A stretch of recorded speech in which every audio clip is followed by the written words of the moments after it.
اصل شراف، مقام شراف، جب یہاں امام پہنچے، بہت اہم درس ہے یہاں پر۔ امام نے آرام فرمایا، جب قافلہ جانے لگا، کیونکہ آپ جانتے ہیں جو منزل ہوتی تھی وہاں پانی کا وسیع انتظام ہوتا تھا۔ مولا نے فرمایا عباس، علی اکبر، اس طرح کرو کہ یہاں سے پانی کا وسیع انتظام ہو، کوئی مشق خالی نہ ہو، جتنے ظرف ہیں ان کو پانی سے پر کرو۔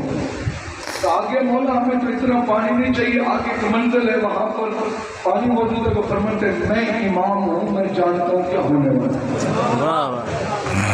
مولا نے فرمایا آپ پانی کا انتظام کر لیں۔ بہت زیادہ پانی کا انتظام کر لیا گیا، قافلہ رواں دواں ہوا۔ اچانک ایک شخص نے ایک تکبیر کی آواز بلند کی، کہا اللہ اکبر۔ سید الشہداء نے فرمایا اللہ اکبر لما تکبرتا، فرماتے ہیں کہ سچ ہے، حق ہے کہ اللہ اکبر ہے، لیکن اس وقت تمہارے تکبیر کہنے کا مقصد کیا ہے؟ تم نے کیوں تکبیر کی آواز بلند کی ہے؟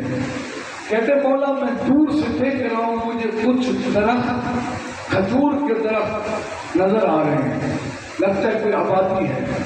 جب اس نے بات کی تو چند بندے جمع ہو گئے، کہا یا رسول اللہ ہم اسی علاقے سے گزرا کرتے ہیں، ہم یہاں پر اس علاقے کو جانتے ہیں، یہاں ہم نے کبھی کسی درخت کے آثار نہیں دیکھے۔ تو مولا نے فرمایا کہ تمہیں کیا نظر آ رہا ہے؟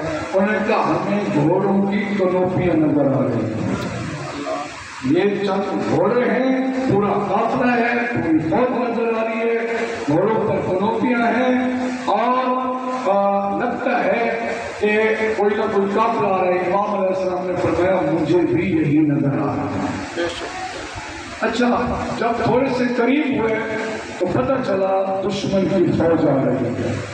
سید الشہداء نے فرمایا جو اس علاقے کو جانتے یہاں کوئی قریب ایسی جگہ ہو جس کے دامن میں بیٹھ کر ہم دشمن کا آسانی سے مقابلہ کر سکیں۔ تو کسی نے کہا دائیں طرف ایک پہاڑی سلسلہ ہے جس کو ذو حسن یا ذو حسن دونوں لفظ استعمال ہوئے ہیں، توجہ ہے نا آپ کی؟ ذو حسن یا ذو حسن وہ پہاڑی ہے، وہاں چلتے ہیں۔ امام علیہ السلام نے اپنے قافلے کو اس کی طرف روانہ کیا۔ وہ جو قافلہ فوج کر رہا تھا انہوں نے بھی جب دیکھا پہاڑی کی طرف یہ جا رہے تھے، انہوں نے بھی پیچھے راستہ لے لیا۔ امام علیہ السلام پہلے پہنچے اور فرمایا عباس علی کو جلدی کرو یہاں خیمے لگا۔